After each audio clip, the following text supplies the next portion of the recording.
So just to get a sense of who is in the room, who here is a back-end engineer? Okay, cool. All back-end. Database, like DBA? No? One? Oh. Data engineers? Oh, just 2, 3. Okay. What about architect? One architect over there. Okay, cool. Well, thank you for this. I'm going to talk to you about my story, about how I started in AI and machine learning and data engineering. And what does it take for you to build a data engineering platform that supports big data and AI? It's very different from your traditional back-end applications. So what is data engineering? Anybody want to try? Just yell.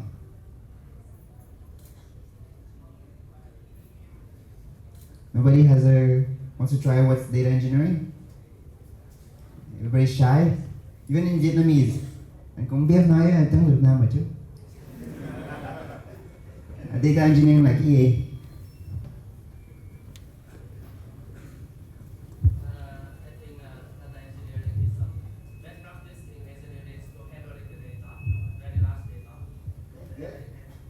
Very good. Anybody else? I think it is extract, load, and transform. ETL, very good. Anybody else wants to try? No? Okay. So, very good answers. So let me ask you this. Is this data engineering?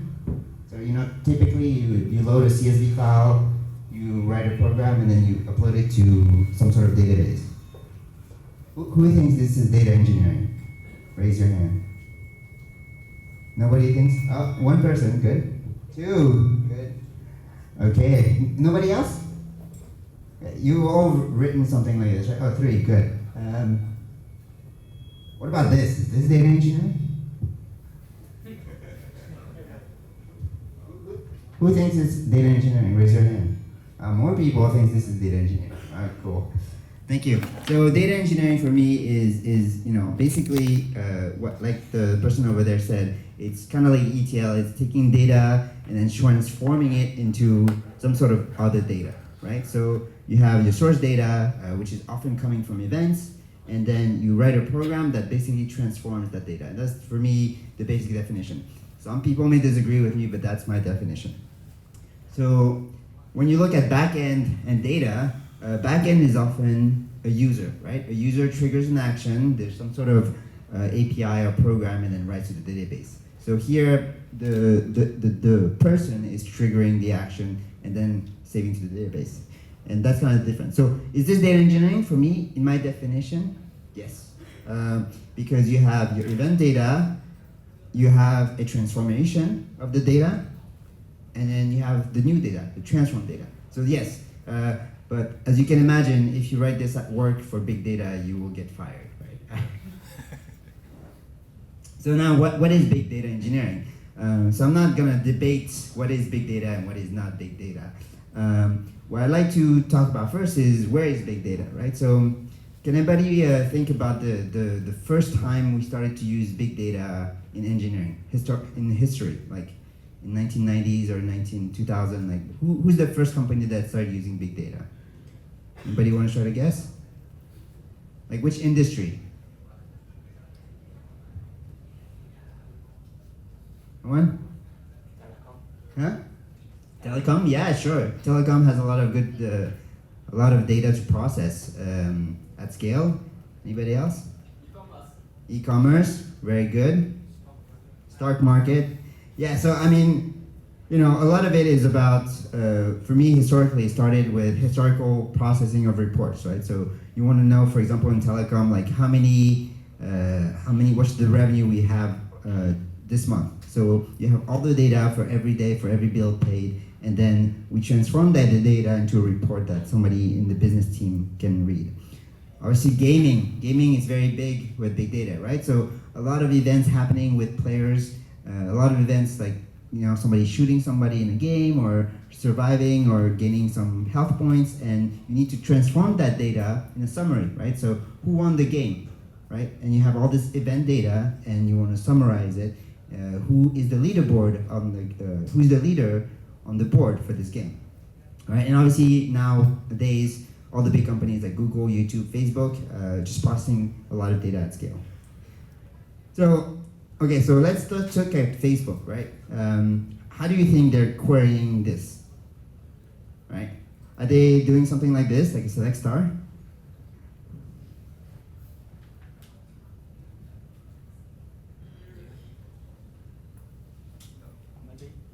Obviously no, right? But that's the big question, right? So when you look at Facebook, who can tell me, what are the data that is not coming from the user? What happens when somebody posts to Facebook? What do they have to think about before it shows to the newsfeed? Does anybody have an idea?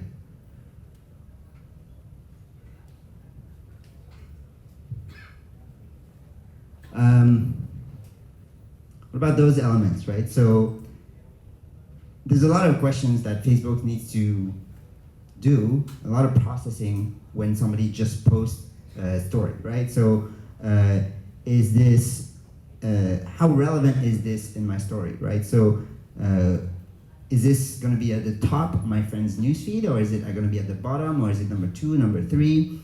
Is there a face in the picture? Is this a celebrity? Should we tag them?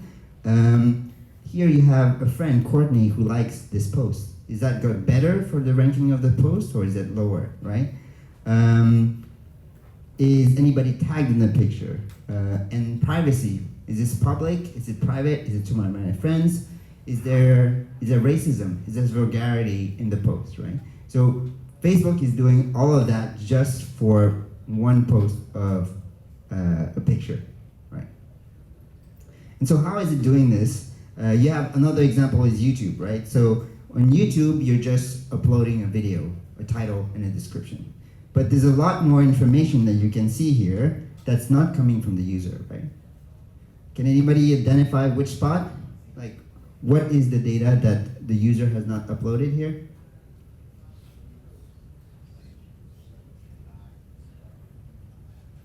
Anybody want to yell something? Just try.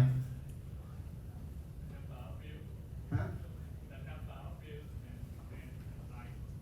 Right, the number of views, the likes. What else is not uploaded by the user? The up next, yes, very good. Recommendation list, right? This is not uploaded by the user, right? But somehow it's being displayed when you view the video, right? Anything else? What? Subtitles, very good. Subtitles are not uploaded by the user, right? So again, this is what the transform is going to do, augment the data from YouTube. You just upload a video, and then all this data starts showing up, right? So as the gentleman mentioned, recommendations, thumbnails are also generated through the data pipelines, caption, number of views. Is there copyright violation, right? So there's a lot of these questions that, when you post on YouTube, it's not just like, I'm just saving to some database somewhere. There's data engineering, the pipelines, the transform that's gonna augment the data on the raw data, on the very basic data. So is big data just for big companies? Thank you. So, at Twitter in 2013, they were doing 300,000 queries per second just on reads. And in writes, they were doing at peak 6,000. That was 6 years ago. So you can think of, maybe big data is just for big company, right? But in AI, it's very different, right? Because in AI, you need to, in order to build AI models, you need a lot of data, right? And so I was at Centify, and we were just 100 people, and we were already processing 1 billion queries per month in processing, and 250 million queries reads per month.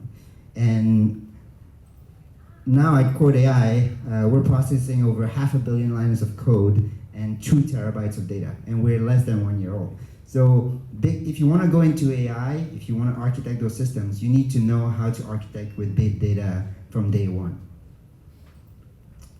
So as I mentioned to you, data engineering is taking some sort of raw main data and then writing a program and then augmenting that data. So for AI, it's a lot about augmentation. So when you think about, when I mentioned before it was transform data, this is really about augmenting the data, adding the thumbnails, recommendation engine, recommendation list, adding the caption. So obviously when you do big data engineering and AI, it gets a lot more complicated. There's going to be multiple data sources, multiple places to save the data, and very complex pipeline. But for the sake of, simplicity, I'm going to talk about, this is data engineering, right? This is a pipeline. You have the source at the top, the event data. You have a pipeline, which is all the programs that you may write in Python or Java or whatever to transform that data, and then the sink, which is the augmented data. So let's talk about all those three pieces. I'm going to start with the source. So when you have a Facebook user who's posting a photo or a text on Facebook, you have a user who then is on mobile or web, sends a HTTP API, then that saves into their main database, right? But in data engineering, we also will save the event of what happened, that the story was posted. So can anybody tell me why we're separating the two? Why do we need to split? You want to separate the two because you don't want the data processing is going to take a long time, right?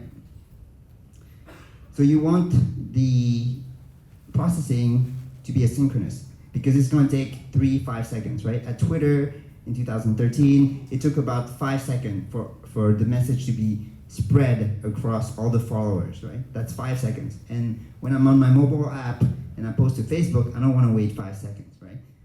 You want to have API requests being under 100 milliseconds, right?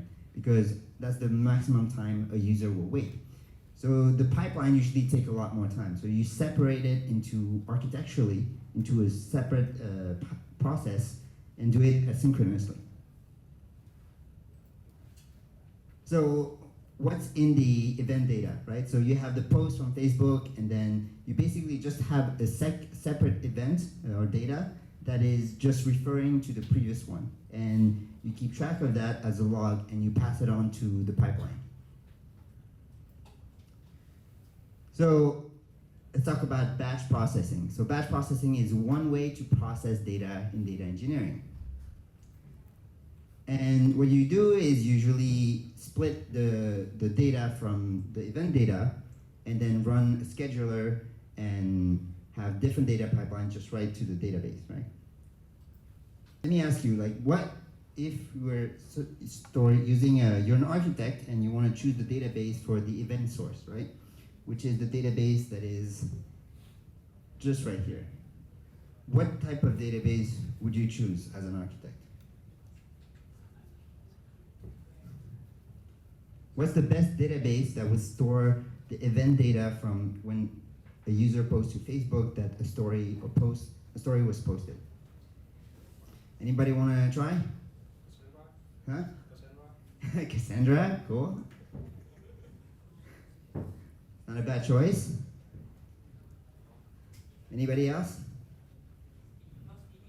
Huh? InfluxDB. Why? Not a bad choice, timestamp. Okay. Anybody wants to try? Huh? H-based, okay. Why?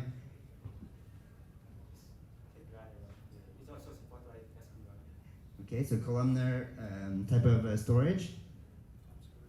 Time series, yeah. All right, so I think before you want to answer that question, you have to answer a lot of other questions, which is, in architecture, what are the non-functional requirements? What are the things that you need to do in order to support the event data, right? So what is the data volume, right? How much are we talking about? Is it just 100 megabytes of data, or are we talking 10 terabytes of data, right? Velocity, right? So how much is the throughput in terms of message being posted, right? Are we talking like 100 messages per second or 60,000 messages per second. And that will make a difference, right? What's the latency? What is the cost of the database, right? As an architect, you need to think about cost as well. It's not just all technical, right? And you have to think about how people are going to read, right? And how people are going to write to that database, right? Does integrity, consistency, durability matter? Do you need versioning on that data? How are people going to read the data? Is it going to be random reads, random access, or is it going to be sequential, right? Are we going to need full text search on that data? Is there a need to store geodistance, like GPS coordinates? And so when you do that, you do an analysis, right? So let's say this is my requirements. I'm going to store about 30 gigabytes of data. I'm going to write at 10,000 queries per second, read 1,000 queries per second. It's going to be all sequential read, right? Because it's event data we're processing in order. And then I want to look at the cost, right? So who thinks here MongoDB would be a good choice to store event data?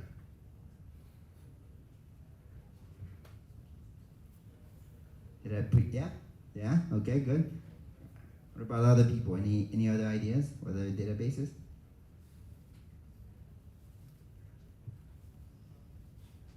No? All right. As actually it turns out, there's a third choice that's not a bad choice, which is for me storing just JSON data on S3. It's very simple, it's very cheap, and it achieves exactly what you want. In terms of write and read access, you have timeline events, and you're just processing each of the files one by one. Has anybody ever done that, just storing in JSON? So who here wants to become an architect? That's it? I'm sure a lot of people want to become an architect, right? But the question is, what does an architect even do? Anybody want to answer that question? Yeah? I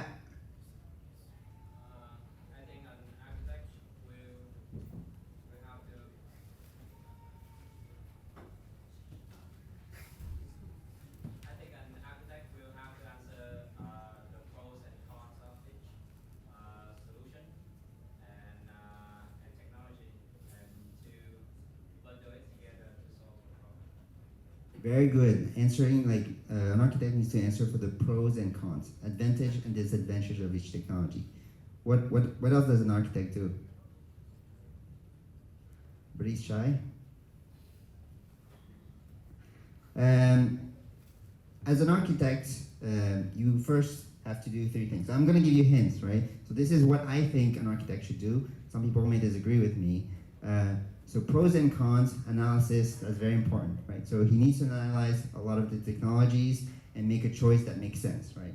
So that's the middle one. What is the first one? Anybody want to try to guess what the architect does? Ask questions, right? So you have to think about the non-functional requirements, right? So volume, velocity, what are the, do you need consistency, durability on your data, right? Asking a lot of questions that are very just technical, not has to do with the user, but how the technical, the non-functional requirements are going to work. What about the third one? I heard it, yeah. That's right, communication, right? So as an architect, it's actually a lot of communication. When you make a decision, let's say I'm going to tell you we're going to use Excel to store the event data, right? A lot of people are going to say why, right? And as engineers, it's very difficult sometimes to talk to engineers. We're all very smart people.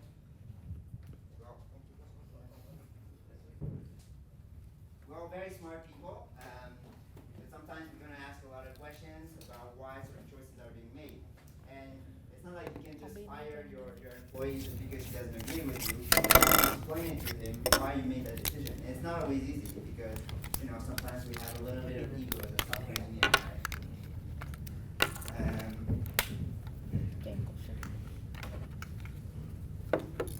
The battery budget for Tiki is gone too. Because we're putting it all on AWS for GCP. So what's the problem with batch processing? So, yeah? It's not problem is that, if I'm on Facebook and I'm posting and it's posting within 100 milliseconds. Thank you. It's posting in 100 milliseconds. The problem is that, like if I do a scheduling, and if I do even every hour, that's not acceptable, right? Like, I don't want to wait an hour to see that my friend is potentially in the picture and he could be tagged, right? So latency is not in real time, and that's the problem with batch processing. So another way to process data besides batch, you probably have all done batch, is stream processing, right? So this is real-time processing. So as soon as the user has posted the information for his story or for his post, you then start the pipeline in real time, send a message to it. And so basically it's the API sending a message to the data pipeline, right? So it's two programs talking to each other. Actually, there's a lot of programs talking to each other because there's multiple instances of the API server and multiple instances of the pipelines.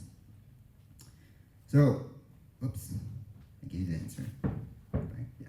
So how can two processes talk to each other?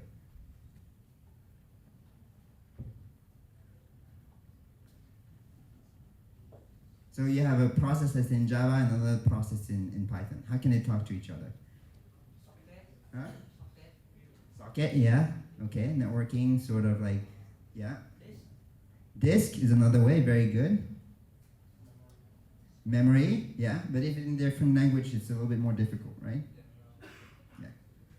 Anybody else? So disk, socket. So another other obvious one, right? So how does a mobile application talk to the API server?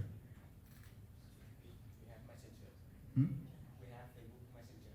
Yeah, so REST API, right? So HTTP over JSON, sockets, disk. Disk is another way because you're sharing storage, right? I mean, communication is just about sharing data between each other, right? So obviously, it doesn't really work to make a good choice for two processes to talk to each other at very high latency and scalable. We often use database queues. So, Tiki mentioned Kafka before. Who has used database queues? Queues before? Few people, cool. So in the process of message queues, really you have two sides. You have the people that are going to publish message, send message, and people who are going to subscribe the message, and that's very scalable. But why not use a database to share data? Gentleman here suggested using two process to talk over disk, right? Which we could use a database for. So why not share data over a database when you want two process to talk to each other? Is that a bad choice? Yeah. Slow. Okay. Yeah. So again, you want to think about the use case, right? Is it slow? It is slow, but what is the real throughput that you have? Do you have like 100 messages per second? Maybe a database is okay for that, right? But if you have a 10,000 message per second, then the database is probably going to be getting very slow for that. So again, like the job of an architect is really to analyze, right, the pros and cons of different technology. So here I'm expanding a little bit about what I usually do, right? I open an Excel sheet and I think about all the non-functional requirements, right? Do we need order guarantee? Do we need durability on the events, right? Do we need sequential read? How easy is it to deploy, right? That's another question that people don't ask. As an architect, you don't just think about the back end, right? You think about back end, data engineering, data science, DevOps, QA. How do you make it easy for people to deploy, right? And so I use a column called importance, right? That's the weight. How important is this non-functional requirement for me? So, for example, I need to support 10,000 writes per second, 1,000 read per second, right? And then I score each of the technology. I give them a rating from 1 to 10. Like, MySQL is not good, as a lot of people mention. Yes? How do you come up with the weight? It's very subjective. You're absolutely right. There's no like hard rule for this, right? But that's kind of the decision that you make as an architect. And you're going to have to tell, I said architect is about communication. you have to explain to people why you made that choice also, right? And same with the score, right? It's all subjective. I think obviously MySQL, so one way you actually can come up with a score is you can do benchmark, right? So you take MySQL, you try to write a simple program that inserts 10,000 writes per second, and you see, well, yes? So does that mean that depending on the business or the capability of the company, then the ways may change? Say if you have a stronger engineering team, or you have like different kind of business that require speed or whatever, then the ways may change and you may increase or decrease them. So the question was, does the weight or the importance depend on each company? Absolutely, yeah. So, I mean, one of the reasons, for example, for you not to use Kafka is deployability, right? So let's say you don't have a DevOps team, right? So now nobody in your team knows Kafka. It's a new technology for everybody to learn. That's something that as an architect you need to think about, right? But if ever you're already using MySQL, and it's very easy to deploy because you already have MySQL, right? So you have to think about who's on your team, and that's a very good point. Does that make sense for everyone? So after that, what I do, I just multiply each of the score times the weight, and then I get a score at the bottom, right? And then it's not necessarily the highest score is the best choice, but it makes me understand in a very objective way what is potentially one of the good solutions that I can use. So we talked about source. Now what I'm going to talk about is the transform, the main pipeline, the logic of getting the data, right? So you get the data, and then now you need to augment it.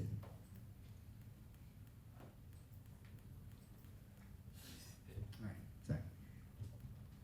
So functional versus object-oriented programming. Who's done functional programming here? Okay, only one person. I don't really believe that. Who's done Python here? Everybody is hiding. Okay, cool. So I mean, when I think about functional versus object-oriented programming, this is how I think about it, right? So in object-oriented programming, you have operations on things. So you have, your goal is to add more things, right? A librarian, a book, a catalog, a library. But in functional, it's more about adding more operation, and the thing doesn't change, right? So I find a book, I load the cover for the book, I remove the book, and I sign the book, right? So the book stays the same. And when you do pipelines, it's a lot about functional programming. Thank you. So let's go back to the example for YouTube, right?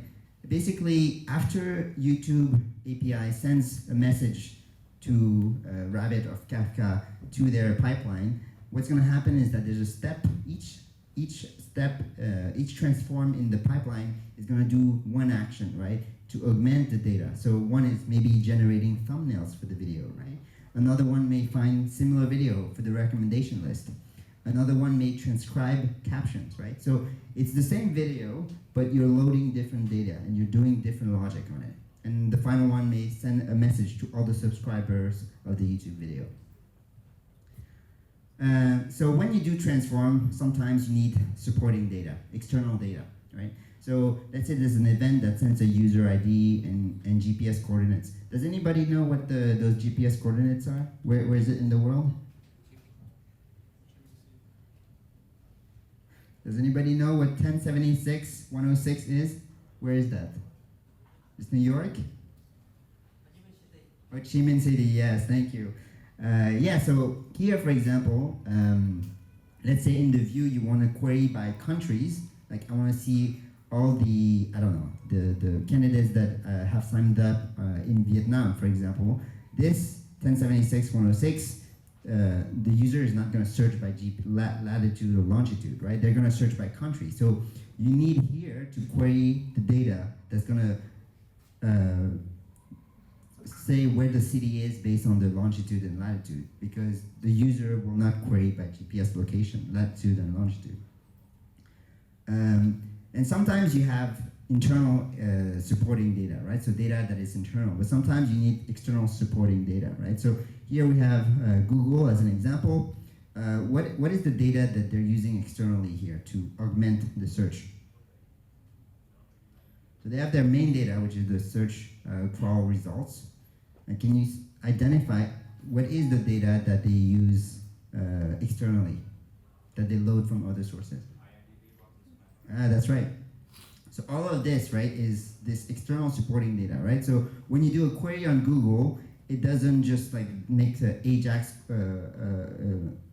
query to IMDb or Rotten Tomatoes, right? This data is preloaded already, and this is done in the pipeline, in the transforms, right? It's loading that data way before, right?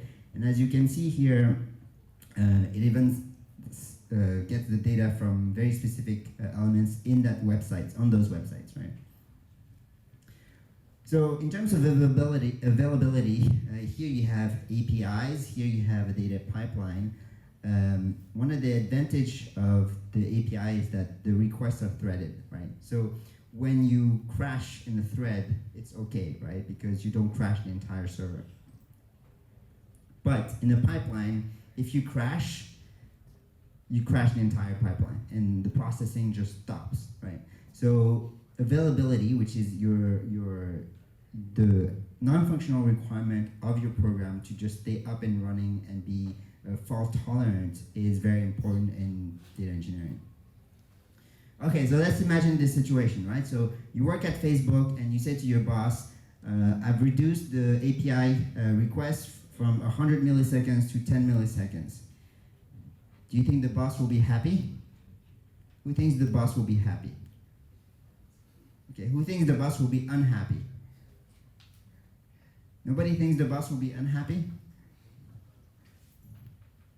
The boss should be unhappy, right? So as a user of Facebook, what difference does it make from 100 milliseconds or 10 milliseconds? Nothing, right? Like, the human eyes will not be able to see the difference between the two. So as a boss, I will tell you, you just wasted a lot of time for nothing. There's no value to the user in doing this, right? But if you do this in data engineering, it's slightly different, right? So let's say you're processing 300,000 writes per hour, and it takes 100 milliseconds per element in the pipeline. That's 9 hours. If you reduce the processing to 10 milliseconds, it's now down to just 1 hour, right? So that is bad, but that is good, right? So the difference here is I'll be able to, let's say, produce a report for somebody in the next hour versus the next day, right? So the performance or latency of the processing is more important in some cases for data engineering, right?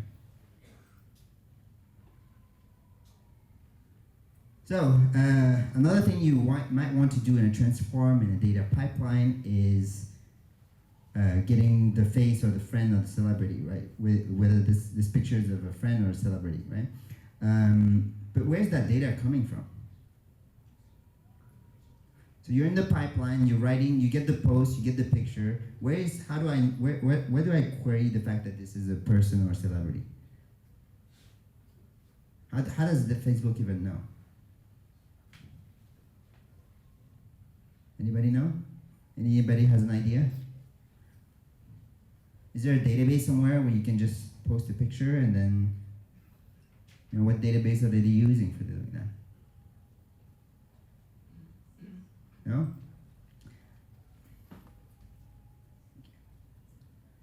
Is that it? Oh, yeah, sorry, thank you. Okay, thank you.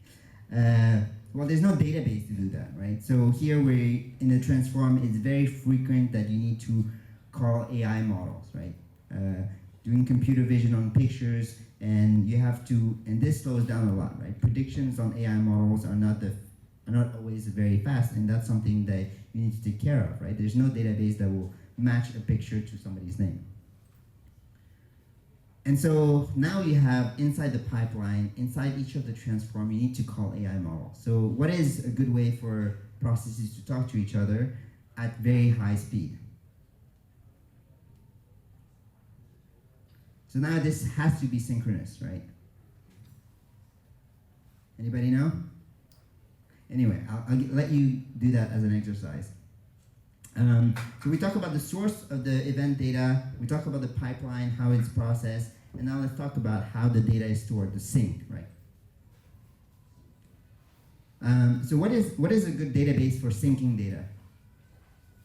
The augmented data, the transformed data. What is the good data to do? A good database to do this? MySQL, Cassandra, JSON. Anybody?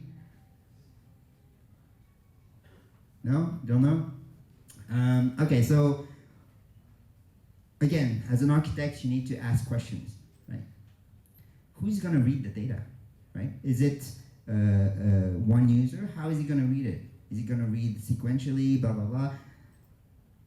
And in AI and data science, what you will often see in data pipelines is that there's going to be multiple users, right? Sales will want different type of data, and the data scientists will want different type of data. And you have to talk to them as an architect to understand, like, what are you querying and how, and what are your use cases so that I can use the best database for this, right?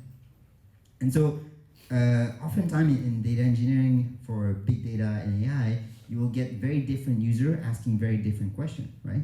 So maybe you want like just basic aggregation, right, of data. Maybe you want to have full text search. Maybe you want to have a lot of bulk data, right, for data scientists, for example. So what would be a good database for aggregation? Elasticsearch, yeah. What other database would you think of? Let's say for sales data, I want to see the month sum of average purchase on Tiki, for example. Column based, okay. Why column? Because he's interested in a specific attribute of expanding through a lot of trigger. It's a good choice. It's going to be very fast, right? What about full text search? That's a little bit easier, right? So let's say you work at Facebook or even at Tiki and you want to see all the people who you want to do full text search on description of an item, right? What database would you use? That's easy, right? Elasticsearch, right? There's really just one option today. What about bulk data, right? When you want to have for data scientists, they want to export a lot of data because they need to train their model, right? I'm going to skip that because I'm going to have run out of time. So denormalization. Who knows what denormalization is? Yeah. Do you want to try to explain? Is it good or bad?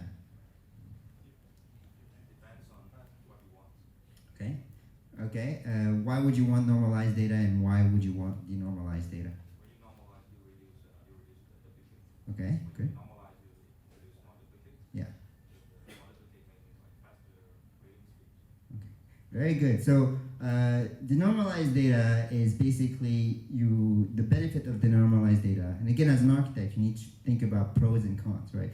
Advantage of denormalized data is that you avoid duplicates, redundancy, insert anomalies, update anomalies, right? But when the disadvantage of normalization is speed, right? Because now you have to join different elements together. And joins, as you all know, if you've done SQL, can be very slow, right?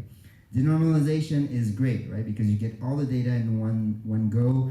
In terms of performance, is very good. But the problem is that if you need to update the color red to blue, for example, then you have a lot of different places where you need to update the data, and you get insert and update anomalies.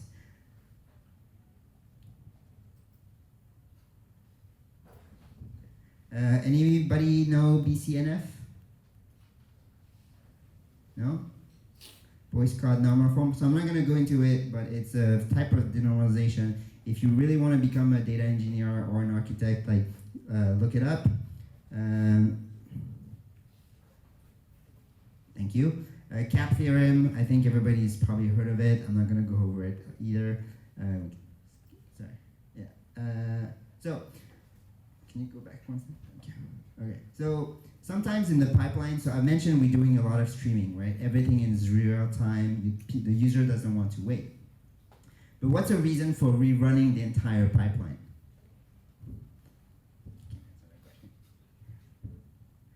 So let's say you're Facebook, right? You have all the data about who's in the photo, is this racist, the ranking. why would they want to again run the pipeline on that exact same story? Anybody can think of a reason? Yeah. Yes, very good. So why the Facebook will want to do this is because simply the AI model or the transform has changed, right? So now the data that is outputted is slightly different or better, right?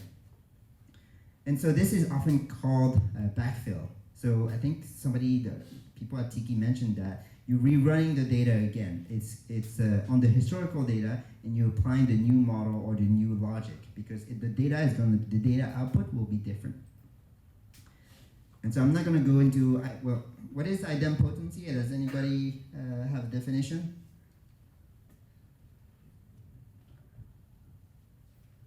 Anybody knows what's idempotency? No? Yeah? Idempotency is the attribute of an action, so that if you apply the action many times, it will result the same.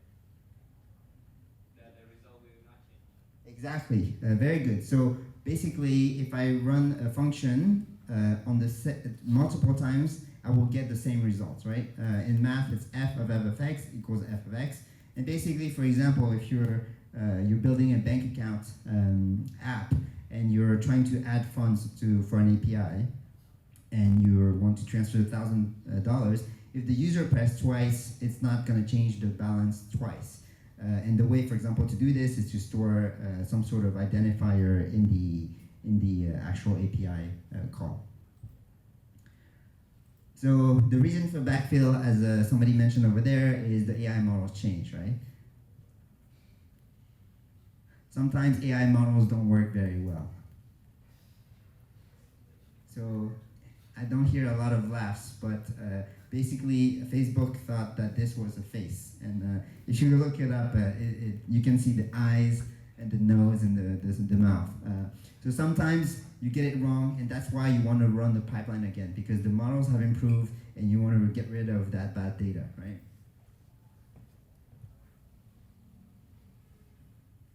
So the difference between the way we write programs and the way we write AI programs is that on one hand you have a set of instruction, and that's very deterministic, right?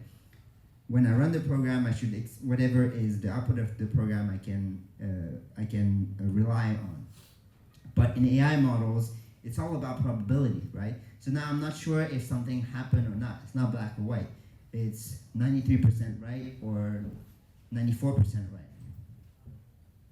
And so when you do big data and AI, the problem that you're going to run into is your data scientists are going to upgrade the models. They're going to improve the models, and the accuracy will change. And so being able to store data and different version of the data based on the model that you're using, the accuracy is very important, because what will you want to do? You want to compare maybe version 1, version 2 is not as accurate, is less accurate than version 1. Maybe version 2 is more accurate, and then you want to compare that, and you want to go into details. The data scientists are going to ask you, well, where is it more accurate? Is it just is it on average, or is it in a very specific type of data set? So I'm going to wrap up. This is the data engineering and AI architecture for a big company called Uber. They're not in Vietnam anymore, but you can imagine Grab will have something similar. So let's play a little game. Can anybody identify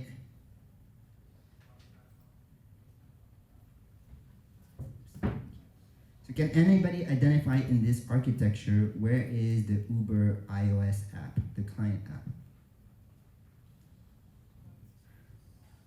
Is it in the middle? Is it on the left?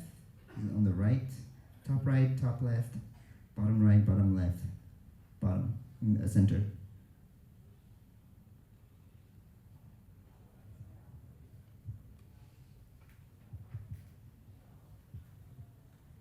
Anybody? Top left, top right, bottom left, center. Where's the iOS app for Uber in this architecture diagram? Top right, very good. So here you have the iOS app for Uber, and you can see there's a client, and it's using a pre-trained model inside to make predictions of, let's say, where the user wants to go next. So let's play another game. Let's find the data engineering on this diagram. Where is the data engineering in this architecture?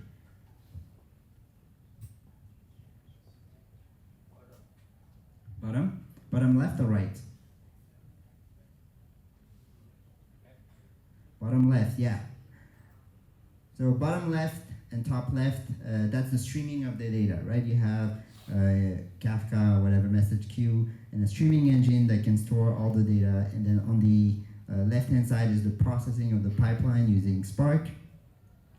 And finally, I'm not going to ask you where the data science team is, but the data science team is obviously in the middle, takes the data from the data engineering team, and then starts training the data and start creating models.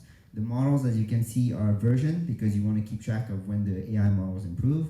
And then at the bottom right, there's probably some back office where the data analysts will start playing with the models and validating the models.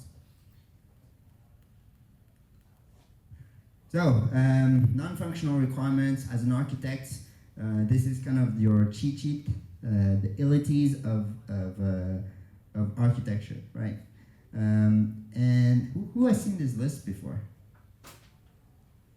Nobody? Everybody's tired or shy? Okay, anyway, this is a quite exhaustive list of all the different things that you can do for architecture, all the things that you need to think about. So what I'm going to ask you as a game is to think about what are the ones that are important for data engineering, right?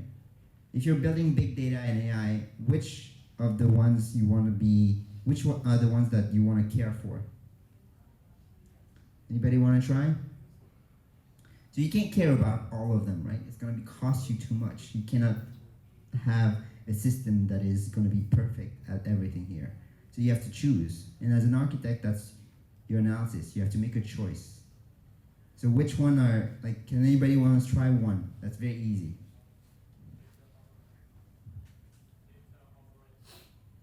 Data, you said on this list, right?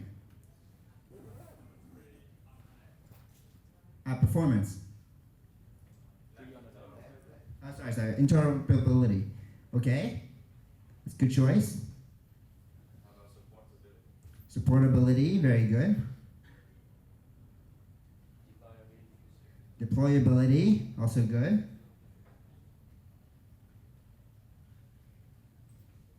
Right, so those are sort of like my choices. You know, again, as an architect, there's no like always the perfect solution, right? But those are the ones I would focus on for big data and AI. Scalability, obviously, it depends on your team, right? So if you're streaming a lot of data, you want to be able to really have the pipeline be able to scale a lot of data. Supportability mentioned, like the data pipeline often breaks, and it's sometimes very hard to debug when you're streaming 10,000 messages per second. Maybe one of those messages will be crashing the database. So just to summarize about all this discussion, now as you can tell, when Facebook does this, when you're looking at the news feed, it's not just a simple query, right? So you have the main data, and you have what's called the materialized view, which is basically your data pipeline processing all the event data and then generating augmented data like using NLP, using computer vision in order to just add more information to the post. Thank you. Any questions?